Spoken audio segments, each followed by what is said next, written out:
Hey, welcome back from spring break. Hope you guys had a good break. Hopefully, you're still getting out into the fresh air, and hope you guys are all healthy and safe.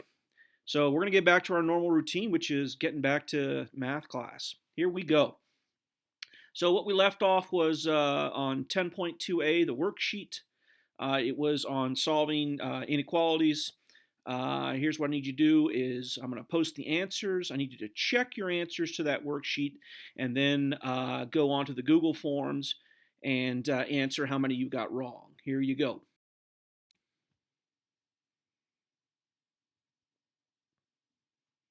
Okay, let's see what the calendar looks like. So here's our new schedule. So today's Wednesday, obviously.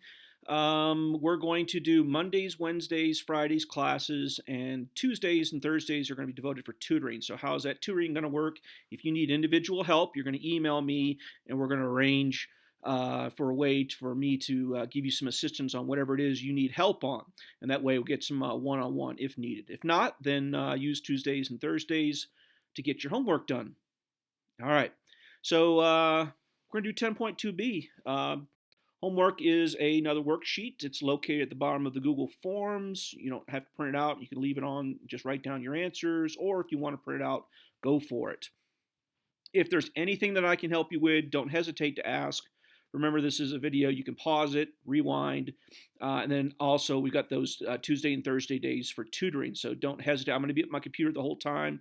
So if you're running problems on any individual question, don't hesitate, and I'll get back to you probably within, unless I'm helping someone, within 5 or 10 minutes. All right, here we go.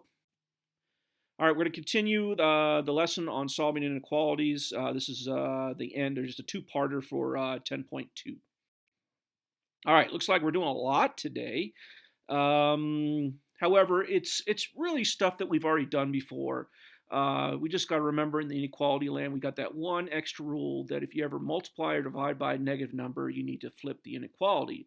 Other than that, what we're really going to do is just go through some examples.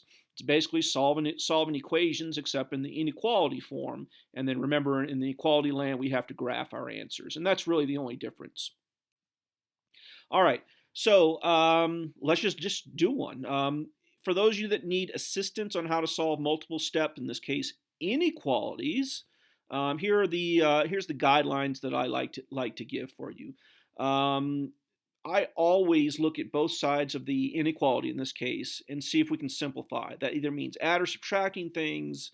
If there's a distributive property involved, do that. But just we're going to look at the left side and then the right side. And if there's anything I can simplify on either one of those sides, we're not moving anything left or right. We're just simplifying each side of the inequality. Do that first. Once that's done, you may have variables on both sides. If that's the case, I always recommend move the smaller of the two first.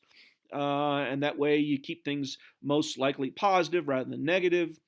Remember, adding or subtracting positive or negative does not flip the inequality. It's only multiplying or dividing. All right. I also recommend start solving the farthest away from the variable. Basically, what I'm telling you is once you move the variables to one side, then get rid of your addition, subtraction. And then lastly, get rid of your multiplication, division. And just remember, if you do multiply or divide by a negative number, you need to flip the inequality. And then lastly, inequality land, we got to graph our solution. Okay, so if you want to write those steps, pause the video. If you're pretty confident on solving, and there's really, other than that one step of flipping the inequality, there's no change between equations and inequalities. Obviously, the biggest one is that we have to graph our answer. So let's just knock out as many as we can. All right, here's a two-stepper right here to start us off. Nice, simple one. All right, let's see. There's nothing to simplify on the right side. There's nothing to simplify on the left side. So I'm going to get rid of the addition subtraction first. So I'm going to add 3 to both sides. Remember, adding or subtracting does not flip inequalities. Now, when we get rid of that 2 there, we are dividing by a 2. So we're not dividing by a negative 2. Even though our answer is going to be negative, that does not flip the inequality. Remember, it's only if we multiply or divide by a negative. All right, inequality land, we have to graph all our answers. So -1, closed circle, remember, it would be open circle if it was strictly less than. And remember what closed circle means. It means that that number, -1 there, is part of the solution set. So let's see, which way do we shade, left or right? Let's see. I'm going to read the inequality, what there is in yellow. I'm going to read it from variable to number. So it says y is less than or equal to -1. So the solutions are smaller or equal to -1. Well, those numbers would be to the left. Cool? All right. Here's another one. Same things, two-stepper. Nothing to simplify on left or right. So we add 9 to both sides. Nice thing about the video is you can pause if I'm going too fast. This time to get rid of that -5, we're going to divide both sides by a -5. Now, caution, in inequality land, if we ever divide or multiply by a negative number, we have to flip the inequality. I'm not saying you have to rewrite it like I did, but just remember you have to flip the inequality. For me, as soon as I identify that I multiply or divide by a negative number, I just go ahead and flip the inequality before I write anything else. I don't erase, on the next line down, I'll write the inequality, the new one, the flipped one, and then carry on from there. So -5 is canceled. 20 divided by -5 is -4.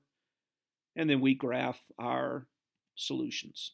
Okay, this one's an open circle, and that means that the answer set does not include -4. If we throw -4 into the original equation, it will not make it true. Okay, but anything smaller than -4 will make it true. Occasionally, I have students say, all I got to do is look at the inequality and it tells me which way to shade. That is only true if the variable is on the left side. The variable's on the right side, it's opposite.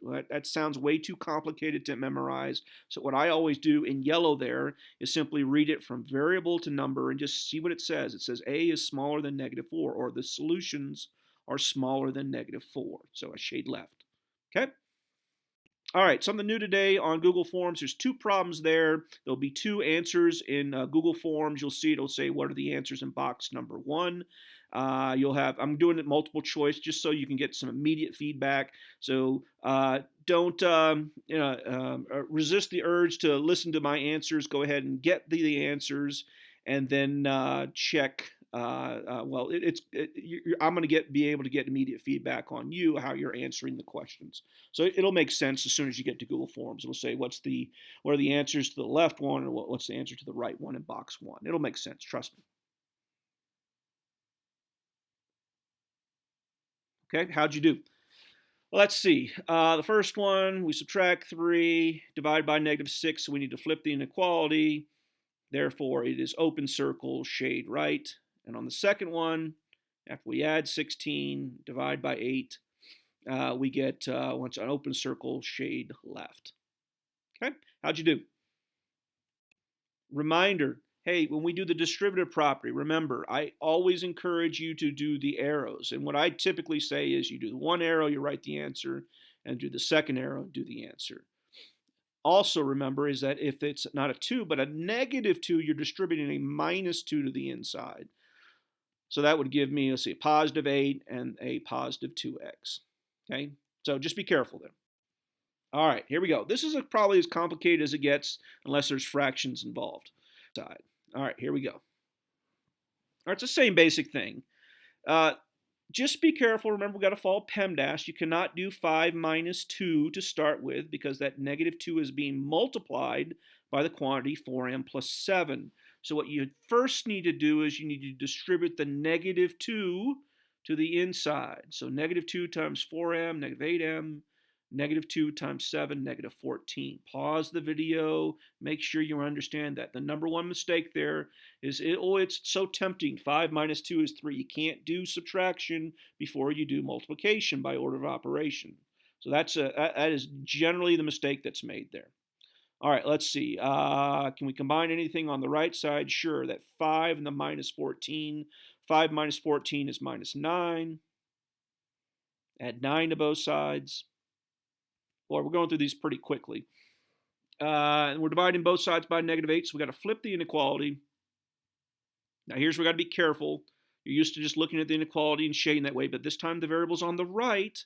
So if I read this from variable to number, I'm looking in yellow there, from variable to number, it says m is smaller than or equal to -3.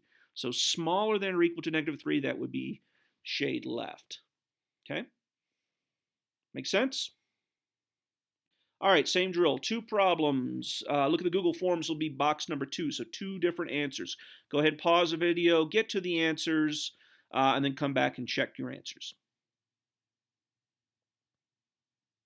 Okay, how'd you do? All right.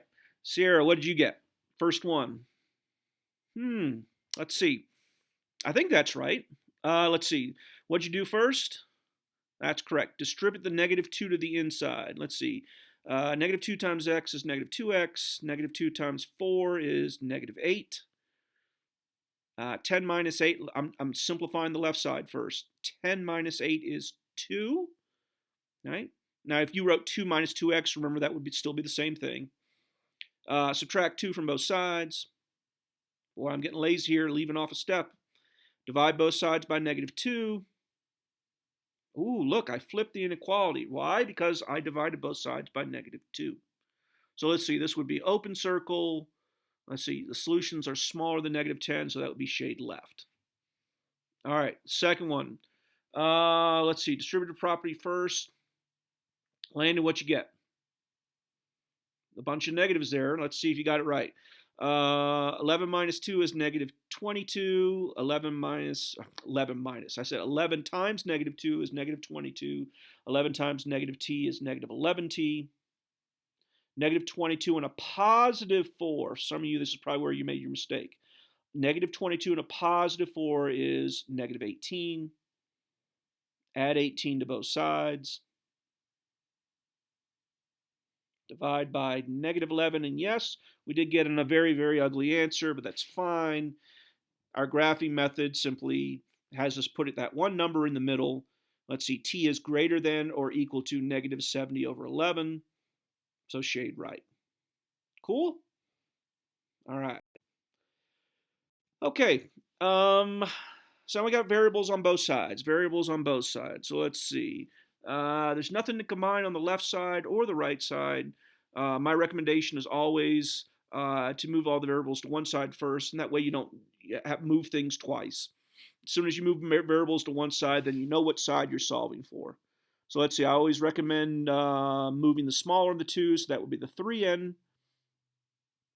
6n minus 3n is 3n. Add 1. Divide by 3. Cool. I actually find these pretty enjoyable. I mean, there's something, I don't know. If you're a math person, this is kind of fun. Let's see. We get a 3 open circle. The solutions are bigger than 3, so therefore shade right. Okay? For those of you that are, following the pattern, if the variable is on the left side, then the inequality does point in the right direction. If it's on the right side, it's opposite. I just always read from variable to number, n is bigger than 3. All right, one more. Let's see. Variables on both sides, move the smaller of the two. So add 2b to both sides. I guess it's a 5b. Pause the video, rewind if you need to. Subtract 12. Divide by 5. Okay, so that would be open circle, shade. What do you think, Elizabeth? That's correct. Shade right. Cool. All right. Same drill. Go on the Google Forms, put in your answers, come back and check to see if you got it right. Okay, let's see. The first one, I need to add 3x to both sides. It gives me 20x. Add 3 to both sides. Divide by 20. We get a fraction, no worries. So that's closed circle, shade right. The x, or the solutions, are bigger than or equal to 3/2. The other one, let's see, what are we going to do? Add 2x to both sides. Add 17 to both sides. Negative 21 plus positive 17, that would give us a negative 4. Divide by 25. We're not dividing by a negative number, so we don't flip the inequality. I get an ugly fraction. However, x is larger than negative 4/25, or negative 4/25 is smaller than x. It doesn't make much sense for the graph when you read it from right to left there, or left to right. But if we read it from a right to left, from variable to number, then it makes sense. Okay, we doing good? Remember, you can always pause the video, rewatch any one of these. This is pretty similar to what your homework will look like tonight. All right. This is as complicated as it gets. Variables on both sides and the distributive, and sometimes we'll have combined like terms. So let's see. Nothing to do on the right side. On the left side, we've got the distributive property. 3 times x is 3x. 3 times 4 is 12. Add 2x to both sides. 2x and 3x is 5x. Subtract 12 from both sides. Divide by 5. I'm not dividing by a negative, so I don't flip the inequality. Open circle. Shade right. Okay. All right. So try these two on your own. Put your answers in Google Forms. Come back. Check your answers.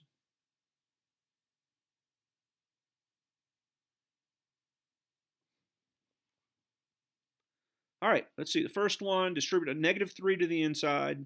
Negative 3 times negative 3 is positive 9. That's an easy way to make a mistake there. Add 4x to both sides. Negative 4x is smaller than negative 3x. So if I add 4x to both sides, 4x minus 3x is x. Subtract 9 from both sides. Open circle, shade right. Make sense? All right, second one, distribute a 3 to the inside. That would give me 6 plus 3t. Add 2t to both sides. Subtract 6. Divide by 5. Notice on the last, I don't know, four or five examples, we haven't divided by a negative. So just be ready to, whenever you divide by a negative, you need to flip the inequality. All right, so this is open circle, shade, I'm sorry, closed circle, shade left. All right, we got one thing left to do. Obviously, when you have variables on both sides, right? When we have variables on both sides, sometimes some strange things can happen. For instance, subtract 3x from both sides, we get to a nonsensical answer, right? Wait a minute, this one does make sense because 3 is less than 4. So if you ever are doing solving inequalities and you have variables on both, this only happens when variables on both sides, and the variables drop away, you're just left with two constants, and it's a true statement, our answer is going to be either infinite solutions or all real numbers. Now, in inequality land, we tend to avoid saying infinite answers because remember the number line that when we graph the answers is always infinite solutions, right? If x is less than 4, right, then there's an infinite number of numbers that are less than 4. So it wouldn't be wrong to say infinite solutions. It would be more correct or more precise to say all real numbers, meaning you can plug in any number. Well, there's an infinite number of real numbers. But remember, on all the previous ones, when you drew that graph, you were showing that there were infinite solutions as well, if that makes sense. X is less than 4. There's an infinite numbers are less than 4. But it doesn't work with 5, okay, if that were the answer. So that's why it'd be more precise to say all real numbers for this. Okay. All right. Conversely, sometimes when you do the math, you get a nonsensical answer like 4 is greater than 3, which is not true. Now, this is the same answer. There's no number that will make that inequality true. So we put no solutions or the null set symbol, the 0 with the slash through it. Okay, makes sense? And then lastly, well, once again, you can still get something that makes sense. When things make sense and the variables drop out, then we say all real numbers. Okay, I'm not going to mark you wrong if you put infinite solutions. It's not very precise though. All real numbers would be the true answer here.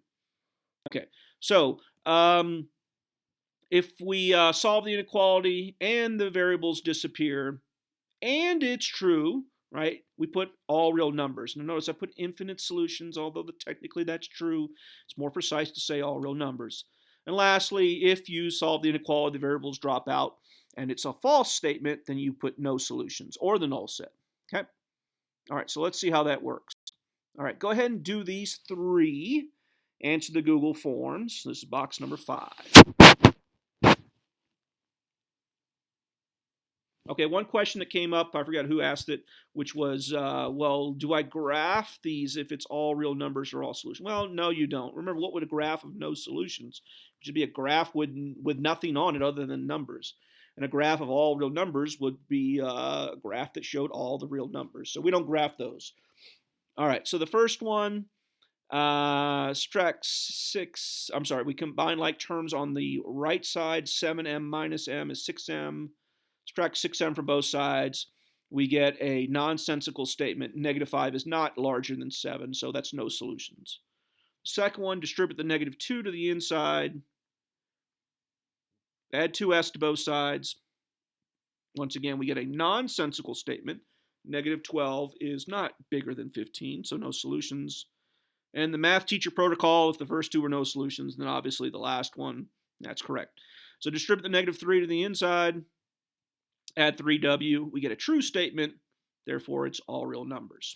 All right, there aren't many of these tonight for homework, the ones with no solutions or all real numbers, but there are a few, so be ready for it. So that's what we did today. That is our homework. Today's Wednesday, so let's see, you can either get the homework done today, you can do it on Friday. If you run into problems, just do it on Thursday. Email me the questions. I'll give you a quick response. So that is your choice. As always, rewatch the video if necessary, and pause when necessary. And yeah, email me if you have any problems.